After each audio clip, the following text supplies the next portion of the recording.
Bonjour mes frères et sœurs, que la paix du Christ soit avec vous. En ces jours, nous allons partager un thème qui est la guérison de l'homme à la main sèche. La guérison de l'homme à la main sèche.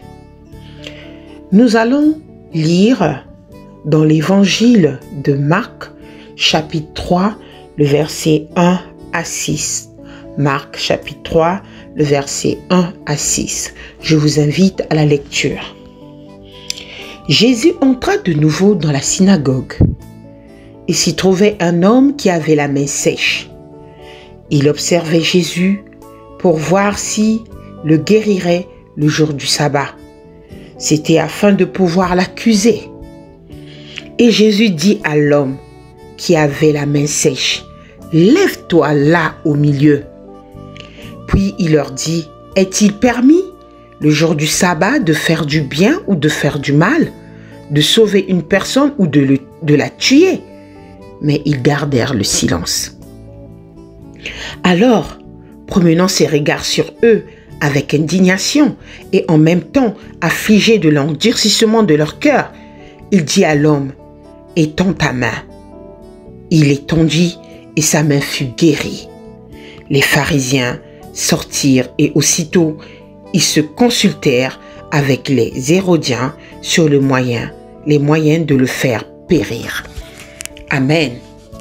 Mes frères et sœurs, la guérison de l'homme à la main sèche. Déjà réfléchissons d'abord. Qu'est-ce qu'une main sèche? Qu'est-ce qu'une main desséchée? Cela nous renvoie à quoi? Mes frères et sœurs, réfléchissons. Cela nous renvoie à quoi? Déjà, nous voyons des arbres, des fleurs, des feuilles sèches. Vous voyez comment ils perdent leur saveur. Nous voyons des arbres sèches qui ne produisent rien. Quand quelque chose est sèche, il ne produit rien, il n'y a plus d'éclat. Maintenant, imaginez-vous une main desséchée. Une main desséchée. Mes frères et sœurs, cela renvoie à quoi dans notre vie? Ce peut être notre capacité d'agir. Cette capacité peut être amoindrie, faible, inopérante, paralysée dans sa dimension individuelle et collective. Et dans notre propre vie, y a-t-il des mains desséchées? Mes frères, mes sœurs, la main desséchée. Cet homme n'a rien demandé. Dans ce récit, nous voyons bien, cet homme n'a rien demandé. Il est un parmi d'autres. Jésus sait qu'il va provoquer le scandale, mes frères. Jésus le sait qu'il va provoquer le scandale des pharisiens en guérissant cet homme le jour du sabbat. Mes frères et sœurs, le jour du sabbat, en ce temps-là, le sabbat, c'est un jour où on ne fait aucune activité, où on se repose.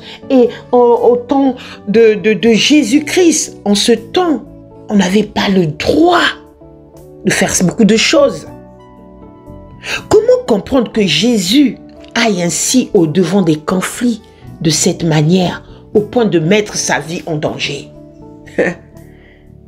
Qu'est-ce qui, chez Jésus, est suffisamment fort, essentiel pour risquer sa vie sur ce geste et tous les autres qu'il fera de la sorte? Mes frères et sœurs, nous sommes ici témoins de la colère de Jésus. Elle est causée par l'endurcissement du cœur. C'est une des caractéristiques de cet évangile de Marc qui ne craint pas de montrer l'intensité affective des sentiments de Jésus. Nous sommes au début de l'évangile Marc et déjà il est question de tuer Jésus. Lisons bien au verset 6 leur plan. Ils ont été silencieux, les pharisiens, mais après ils sortirent et aussitôt ils se consultèrent avec les Hérodiens sur les moyens de les faire périr. Mes frères et sœurs, c'est pareil en ce moment pour nos ennemis. C'est pareil pour Satan en ce moment. le fait de confier votre vie à Dieu, le fait d'accepter Jésus-Christ dans votre vie, l'ennemi n'est pas d'accord. Il complote notre mort, il complote notre destruction. Cela montre bien la raison de la passion et de la mort du Christ. Un langage de prise de position des actions insupportable pour certains. Ceux qui avaient tout à perdre par cet évangile de liberté, d'amour et de miséricorde. Mes frères et sœurs, réfléchissons. Pourquoi imaginons-nous aujourd'hui un dimanche, ton jour de repos, et que tu tombes malade et que tu vas aux urgences, qu'on ne s'occupe pas de toi? C'est une façon de dire que Jésus a montré qu'à chaque instant, à tout moment, il est là. Il fait des miracles. Il a décidé de guérir cet homme à la main sèche le jour du sabbat parce qu'il est Dieu. Parce qu'il est Dieu. Notre Dieu ne sommeille ni ne dort. Mes frères et sœurs, notre Dieu ne sommeille ni ne dort. Comment ne pas le louer? Comment ne pas le remercier? Comment ne pas l'adorer, mes frères et sœurs? Comment ne pas louer ce Dieu qui est si bon? Ce Dieu qui est là pour nous. Mes frères et sœurs,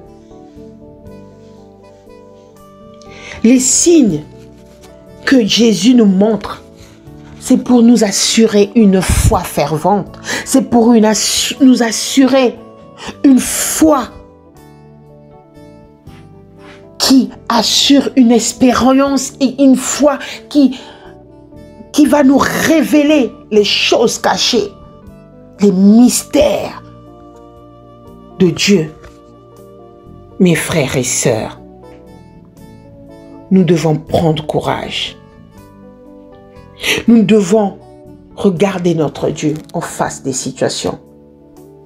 En ce jour, retenons que nos ennemis sont là comme des lions rugissants.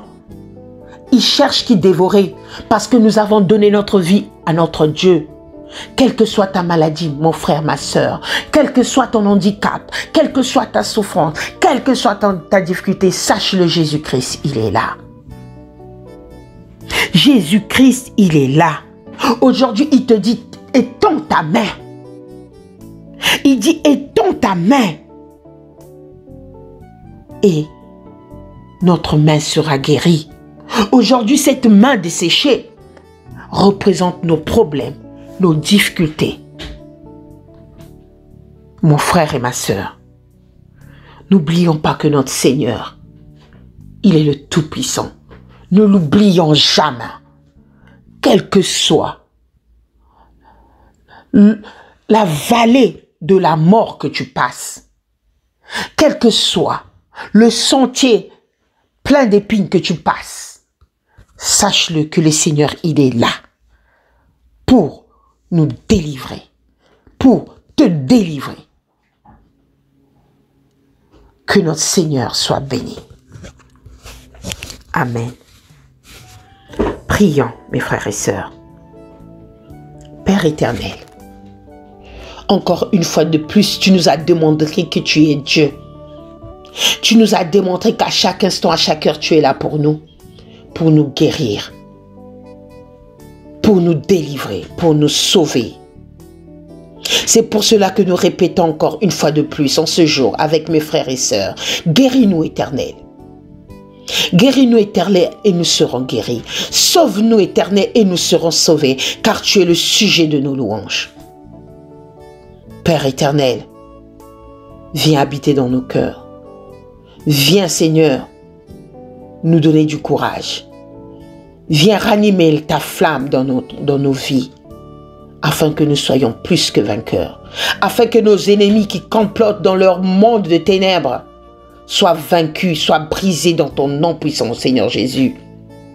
Malgré leur complot, tu es là avec nous. Et tu démontres que tu es le Seigneur des Seigneurs, le Sauveur des Sauveurs. C'est pour cela, Seigneur, nous brisons toujours, nous brisons tout dans le nom puissant de Jésus.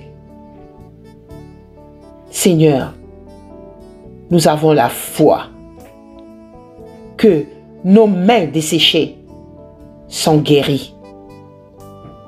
Merci Seigneur. Que ton nom soit béni. Amen. Mes frères et sœurs, n'oublions pas qu'au nom de Jésus, nous avons la victoire. N'oublions pas qu'au nom de Jésus, nous avons le pouvoir de chasser les démons. Nous avons le pouvoir de parler en langue. Nous avons le pouvoir d'attraper des serpents. Et nous avons le pouvoir de voir la rétribution des méchants. Mes frères et sœurs, n'oublions pas que notre Éternel, notre Dieu, qui a envoyé son Fils Jésus-Christ, est capable de nous guérir de notre main desséchée. Que son nom soit magnifié. Que Dieu nous bénisse tous. Amen.